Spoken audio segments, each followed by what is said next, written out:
I have a serious problem. My gold farm is too efficient, and my storage system is way too inefficient. So to fix this, I made my own custom data pack that lets us actually automatically compress items like golden nuggets into golden ingots into golden blocks, all without mods in vanilla, and it's not overpowered at all. The way that this works is you need exactly 1 stack of 9 items on top of 1 magma cube, then press it down with the strength of a piston, and you get 1 compressed item. You can do this with nuggets and ingots to convert them all the way up to 1 single block. And if you want to see automated crafting make its way to Minecraft, I need you to hit that subscribe button, like the video, and drop a comment below saying automatic crafting, so that way I can afford to pay rent this month. Thank you. Now I just need to make a redstone component that can do all of this without breaking too frequently.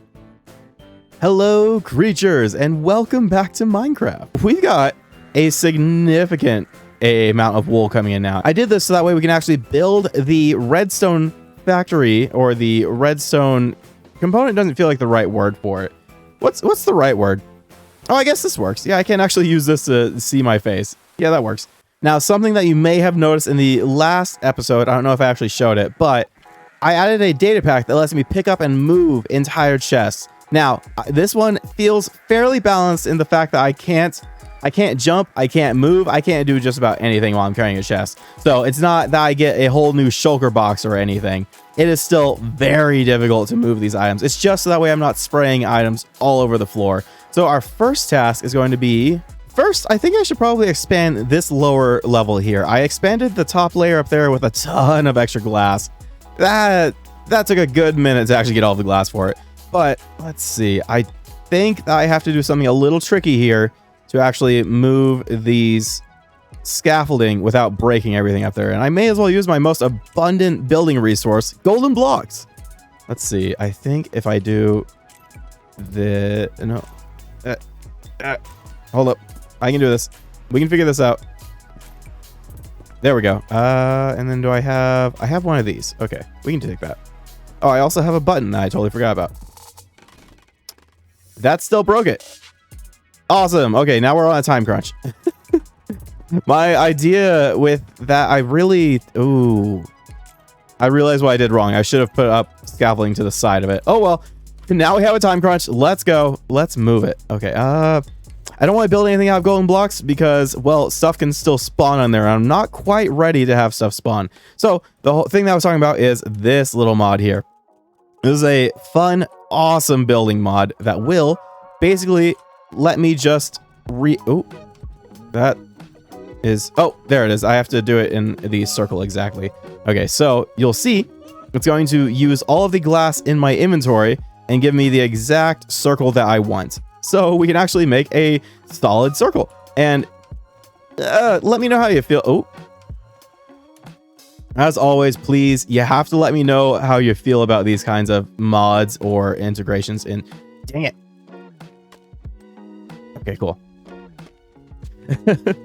I need you to let me know in the comments. How do you feel about mods like that? That I can definitely see being on the edge of a little too powerful for... Oh, we need our scaffolding. I could definitely see that being a little bit too powerful for a normal vanilla Minecraft, but it uses all of the resources that I actually collect, so I feel like it's not that powerful. Again, it comes down to kind of the consensus in the comments of whether or not you think this is just not okay for survival. I think in creative, it's like unquestionably totally great. But I could definitely see an argument being made for why it's not acceptable in survival. I'm just going to use it for simple things right now, so that way if you end up hating it, it's not that big of a deal.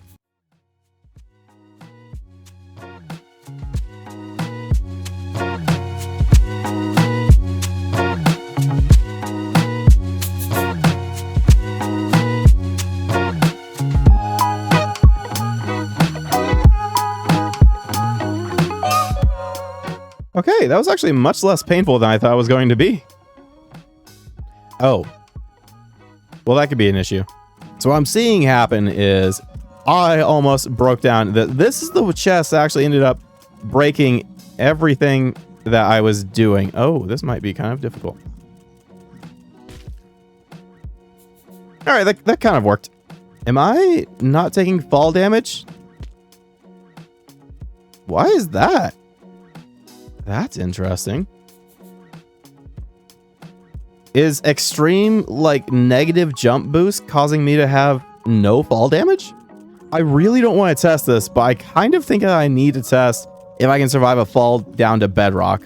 Oh, we actually ran out of uses on that. Let me make another one. You can make them with gold, iron, diamonds, and netherite. Once you start getting up to the diamond and netherite section, you can actually start making or start picking up mob spawners. So possibly that part's probably a little too overpowered. I think that'll make it so that way you can only do it if you get to netherite, because diamonds aren't too difficult to get. So being able to move mob spawners feels a little overpowered. Again, I need those comments down below to let me know what is too overpowered for vanilla Minecraft, because I want this to be basically normal Minecraft, vanilla Minecraft with a few quality of life changes, you know? I think that would be fair. Now, if we can get this compression working, then we can actually take the swords and start converting them into more nuggets and just greatly increase our output, because I was just throwing them away earlier. So maybe we'll actually get even faster gold production. You know, a couple stacks of gold blocks is not that bad. Hopefully I have at least half the items needed to actually make this redstone component. Oh my goodness, this thing is going to take up so many resources. It turns out way easier to make stuff in creative as opposed to in survival when it comes to redstone. I just absolutely love this new camera mode. I would probably play Minecraft in third person, honestly, with this new mode. Whoop, my stream deck decided to kill my computer. All right, first things first, I think we build a platform heading out a little ways off in the distance here. So we're gonna test this out. Yes, it does work. Okay, do I actually want those there? Oh no, I don't have silk touch. Oh, wait, hold up. I think we're going to build it right through here. We're gonna go, what just happened? Okay, if my stream deck's gonna keep falling on my computer, I'm going to end up dying. I need to just move it. Okay. Don't do that. Don't do that, please. Oh. Yeah, okay, I'm gonna go get silk touch. I have decided that I'm just gonna leave the recording on forever at this point. I've accidentally not recorded myself plummeting down to the very bottom of the top nether, whatever. Turns out, that little trick that we found out with picking up the chest and getting negative jump boost. Ooh, I almost fell to my death. It does actually make it so that you don't have any fall damage. So life hack found. I'll see if I can fix that. Maybe I won't care. All right, we're going to build this out. Oh, not that far. We're doing this so that way we can actually use the scaffold. Up. Stop it. I'm going to lose so much scaffolding over the edge. There we go. One extra. Stop it. Built this little platform so that way we can pretty much maintain, whatever the word is, maintain the redstone factory back here and actually be capable of, let's see, how many does it need? It needs a couple out here to be actually supported. So we can actually use the scaffolding to build something out and stand on to build up our redstone.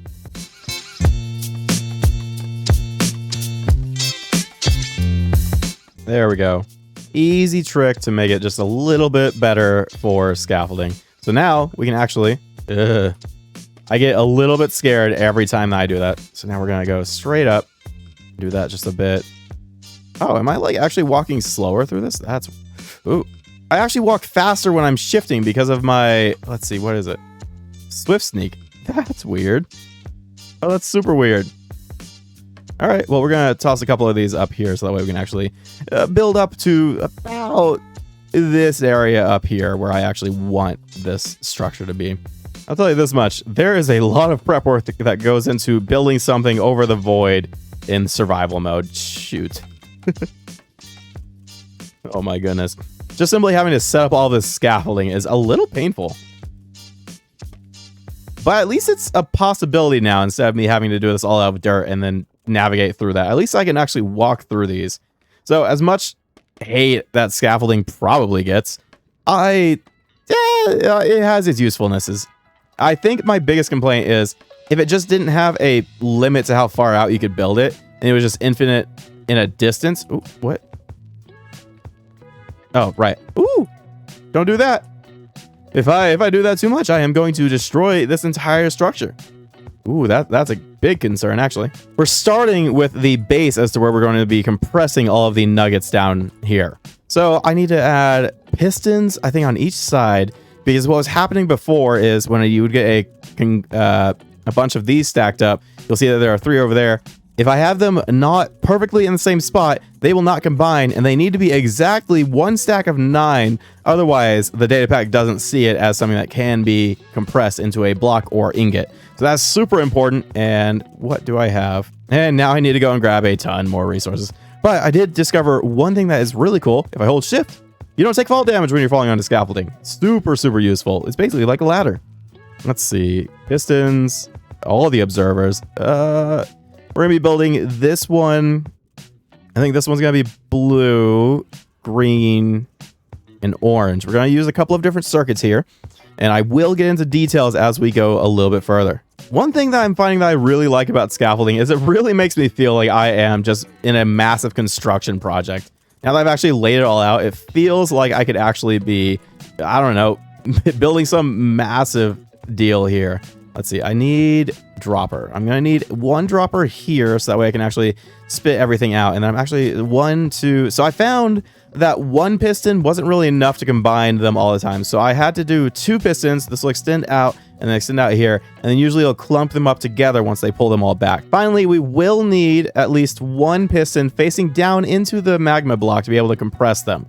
This specifically has to be facing down and pressing directly into the magma block for the items to actually be compressed. So actually, I should be testing this out, make sure that my theory is correct and that this will work, because that would be really unfortunate if I built this entire system and it doesn't work on this world. All right, so there's 10 nuggets. If this works, we should be able to take 9 of these nuggets, add a little redstone to this here, and, you know, get an ingot. All right, here goes the magic. And those are all in 1 stack. And it didn't work. Hold up. All right, now they're all in 1 item. Compress. Okay, is it because I can let them out? This time for sure.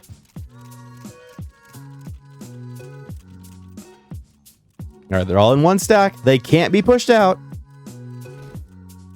Yes, it's working. All right, now we just need to build the entire system around it.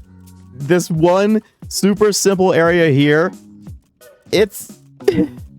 Oh, you have to build so much on top of this to actually make this work. Okay. Just gonna go ahead and build this up around it.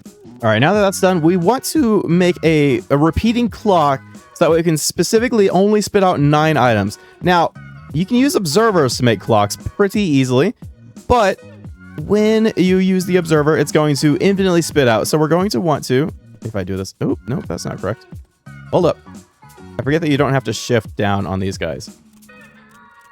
There we go. You hear that? Now we have an infinite clock going, but I want to be able to turn it off at some point. So we, oh, nope. There we go. That's it. And now we add a sticky piston over here. There it is. For safe measures, we will be adding a switch over here so we can turn it off whenever we need to. So manually, it's completely off and will not be generating anything. So now we need to link a clock to this piston.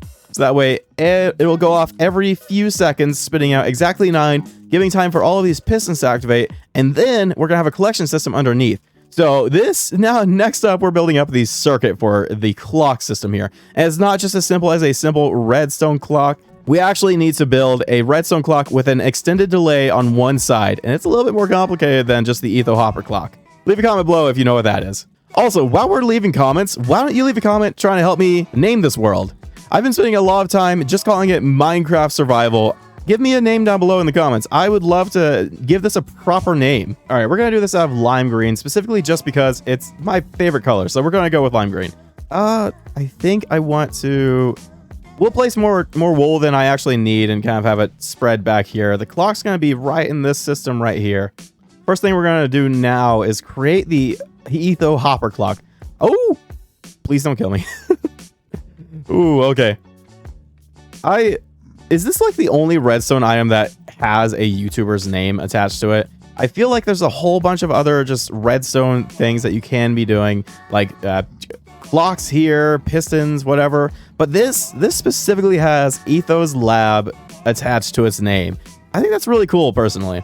Okay, so I think we only do... I don't even remember how many items we do in this. There we go. It's starting to come back to me. I'm starting to remember things.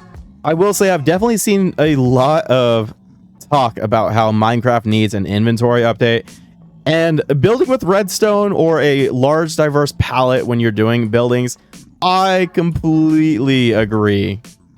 It is so difficult to actually have everything that you need on one hotbar. I do think that would be a little difficult to solve it personally, so I don't know. It's an issue that needs solving, and I'm not the person to solve it.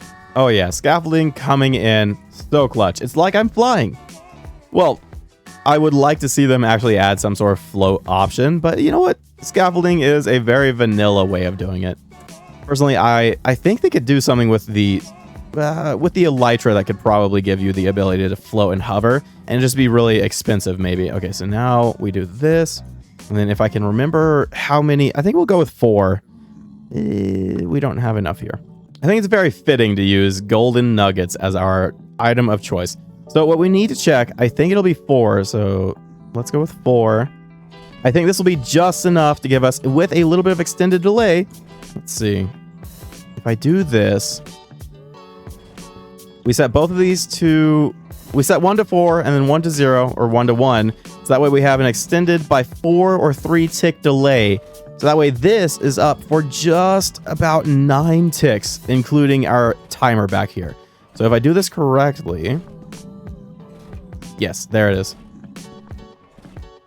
And now it'll turn off, and we do this. So now it's not a perfect interval. I left an opening up there. I need to add a hopper up here. All right, this is going to be very time sensitive. So I have to do exactly 9 items in here and make sure that it is sending exactly 9 items. So we're going to see once this ticks on one more time. Wait, hold on. There we go. Oh, nope. What? I didn't know you could do that. Okay, now. And then we hear the ticking, and then we turn this off, and then we check. Yes, exactly 9. There we go. Now, was that exactly 9? It was. Okay, great. Well, the reason that we had to do this little extension here is because with 4 items, it's 8, and with another item, ouch. With another item in the hopper clock, it turns into like 10. So it's just barely a tick too long. So I had to do this little pulse extender over here. There's a couple of different ways to do it, but that's the simplest way I found to do this one. If you have suggestions for how I could do this simpler and make it better, please drop some comments. Make your own video, like make your own redstone video. It's the easiest way for me to see what you would be doing, for sure. Okay, so now, you know how I talked about how we have to extend one side of this? We need to make it so that way when it is over here, it is delayed by a good couple of seconds, because otherwise we don't have enough time between intervals to actually compress everything down and pick up the items. The datapack's a little sensitive, and if you don't do it right, it dies. All right, so now we have a little 1-tick pulse generator here. So that way, this isn't just infinitely on. If we didn't have this, we would just pretty much turn this entire clock on and always have this locked. So now, let's see if I remember this correctly. We are going to need at least a dropper and a whole lot more repeaters. Well, I guess we've had a few spawning spots for a couple of other animals here. Animals? You're not an animal. This will work out really good in our future, though, because I do plan on making a little piglin trading hall, probably around the circle over there. And once we are converting all of these into automatic gold ingots, we should be rolling in the piglin trades. Okay, there. Now I just need redstone. There it is. So the plan here is we're going to extend these to about 4 each. I think that will be an... Oh, my goodness. That should be enough delay to allow us to then have done most of everything else. And the way that I built this, we should be able to extend it out if we end up needing it to go further. I'm actually going to keep these on singles just in case. All right, I think there's supposed to be a... If we put droppers here... Uh-oh. How do I... Wait, that's wrong too? We need a comparator here. Okay, so dropper...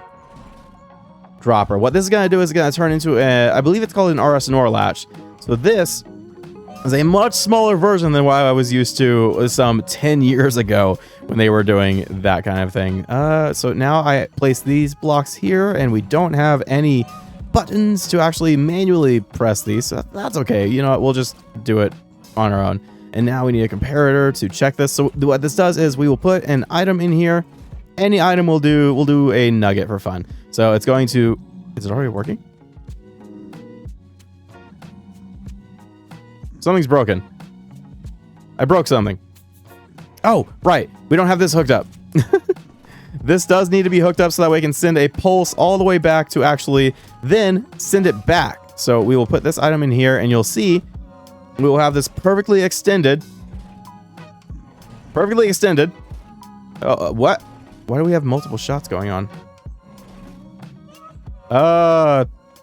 This could be a problem. How do I fix this? Oh, I'm seeing it now. There we go. I need to turn it off. I need to do this first. And then it'll be okay. No, stop. Okay, we have locked it. We have now locked it. So now I can add this in here. And once we flip this here, I don't have a button. I should really have a button. Boom. Now it's perfect. Yeah, absolutely fine. No problems expected to happen. And then boom. And it's so awesome because this turns it on for just long enough to spit out 9 items. And then it'll set it over here. And they're both different times. Oh, I'm so happy with this. It's probably super simple, but I'm very happy to have added it to this little clock here. And overall, maybe I can make the extender more compact. I couldn't really find a better way of doing this. I found a bunch of different potential ways of doing it, but it just got bigger and bigger. So eventually it was smaller, just add an RS NOR latch here and a long repeater line. Again, let me know, please. You probably know more about redstone than I do, so drop some comments on how I can improve this. All right, so now that timer's done, we want to extend off of this, one of these segments, probably this segment. We want to extend off of this, so that way we can then, after a delayed amount of time, use the pistons to, after this is shot out exactly 9 items, to compress them into one group and then compress them down and, you know, break them. I think this might be done. Well, minus the collection system down below, but I think this little... Oh, help. I think this extra little timer circuit outside here is basically all that we needed to actually make this work. I mean, I guess the only way to test it is to test it, right? Let's just throw a stack in here and see. Oh, I didn't think about that. Is this working? Oh, I actually have this turned. Oh, okay, good. I wanted this to fill up a little bit before doing anything. Okay, good. Oh, I'm glad that I have this. Okay, so now we flip this. And now, if it works, we should start getting ingots and blocks, because I actually fixed up the data pack just a little bit. So that way, if you stack a bunch of ingots together and a bunch of nuggets and everything, it will work and combine them into a single block. It is very dependent on Minecraft's physics keeping these inside of this containment unit because, well, I've had some issues where they just kind of send themselves flying and they think that they're part of the other blocks. Oh my goodness. So we have a friend over here, and then we also ended up getting another spawn over here. So I had a little bit of extra redstone here. This, not remotely important and has a chance to break things.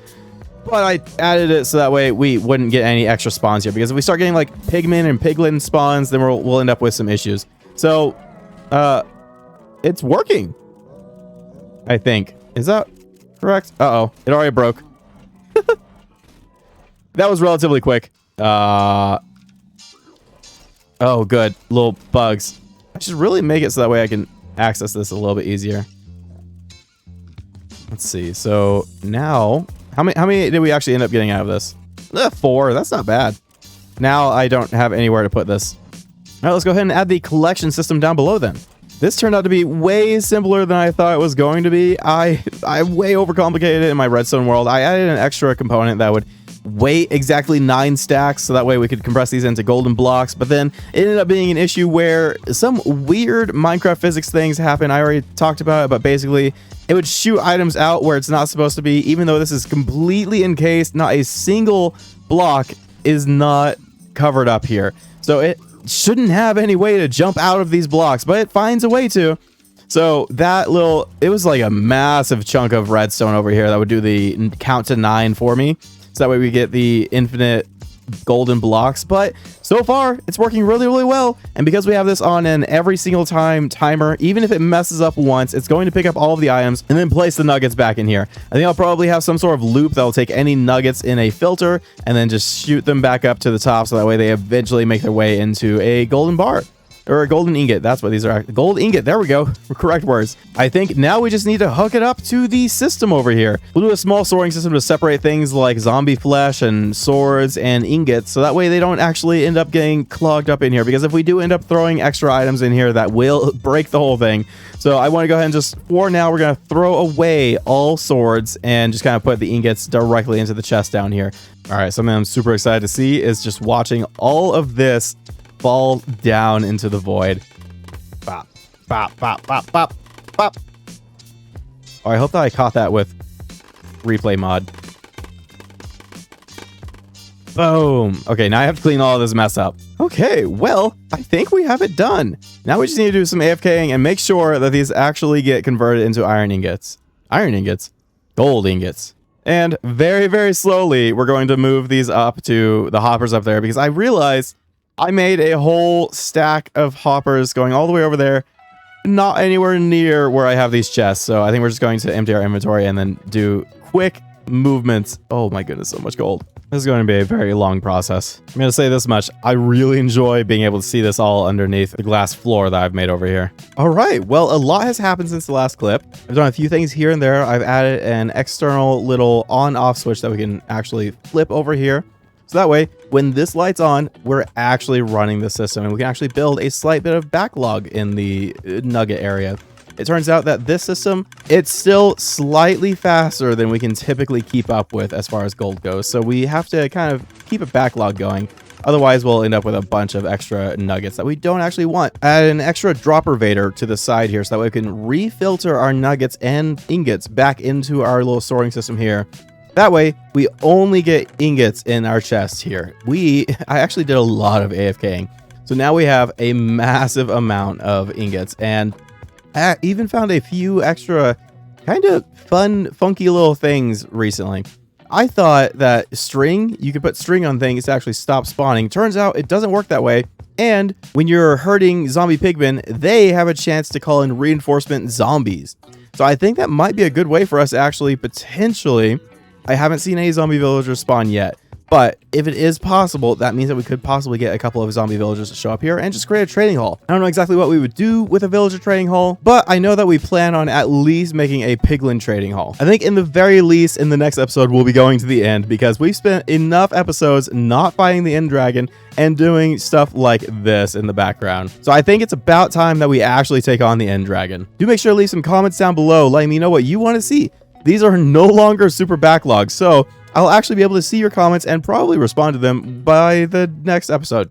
Maybe. And don't worry, if you're interested in it, I will be putting together these data packs I am creating for myself in the Discord here shortly. They will be available on the public files channel, so if you haven't yet, join the Discord, link in the description as always. And please, if you enjoy this series and you've stuck around to this point, drop a like on the video. It helps me out a ton, gets the algorithm going, and really gets things moving along. So as always, if you stuck around to this point in the video, thank you so much. I hope you have a wonderful day, and I hope to see all of you creatures in the next video. Bye bye. I'd love to give a shout out to all of our members. I'm Afralian, Cosmic Joker, Pasta Luke, Eric Tandler, Lady 9F1. Thank you everyone for joining the channel. Your support is immensely appreciated and helps me come that much closer to becoming a full-time YouTuber, so thank you.